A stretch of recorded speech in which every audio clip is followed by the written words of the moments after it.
I get comments quite often asking if I'll ever cover network radios again on the channel, and the answer to that is twofold. Firstly, I don't really dabble with network radio that much at the moment, and secondly, many of the devices aren't particularly noteworthy in terms of functionality. This is because at the end of the day, their primary use in the network radio community is to run the Zello app.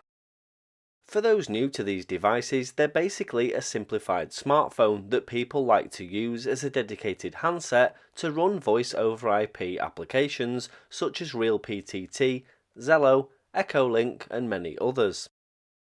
They're made by various different companies and have gained popularity in the last 5 years or so.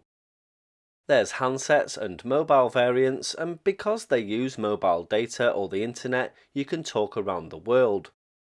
I picked this one up about 6 months ago and thought I'd give you a bit of a demo. This is the ANYSECU W8, an IP54 rated waterproof, dustproof and shockproof network radio. It works on 4G, and at this point I'll answer the most common question I receive. Do these need a SIM card?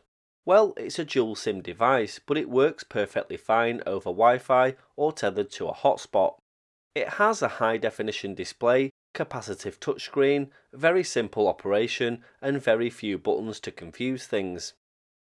It runs Android 8.1 operating system and has a front 2 megapixel camera as well as a 5 megapixel smart focus camera on the rear.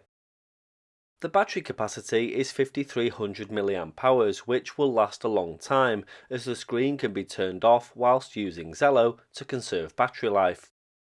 The design is really simple too.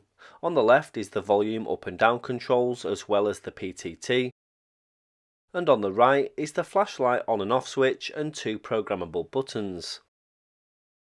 On the top is the small antenna, flashlight and emergency button should you use an app that supports this, and it can also be programmed for other functions. There's also a USB charge port as well. On the front is a very large screen, basic control pad, and wait for it, the emergency light button. This is a bit of a novelty and doesn't have any practical application, so make of it what you will. The battery slides onto the back and screws into place, and just above is the camera, with the front camera in the top right of the screen. Operation-wise, there's not really anything to go into, as it's that same familiar Android operating system we're used to. The device has Google Play Store installed, and mine came with Zello installed too. It supports a multitude of apps and also has Wi-Fi, mobile data operation, and comes with Bluetooth, meaning you can add various Bluetooth peripherals such as a speaker mic or PTT buttons and the like. There is an EU and US version of this device depending on what frequency bands your country uses, and the option to select is available at the checkout when you purchase. The price is anywhere between £80 and £95 at the time of filming, and for the form factor and large display, it's about average. So overall, these devices are all in a similar league. You can't really fault them for what we're using them for, Zello.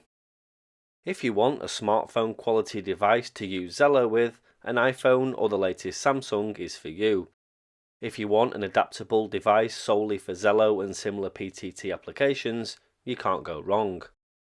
If you'd like to see more network radios, then let me know, as this was a request video. I have picked up a few more in the last year, so I'm happy to show them if that's something you'd enjoy.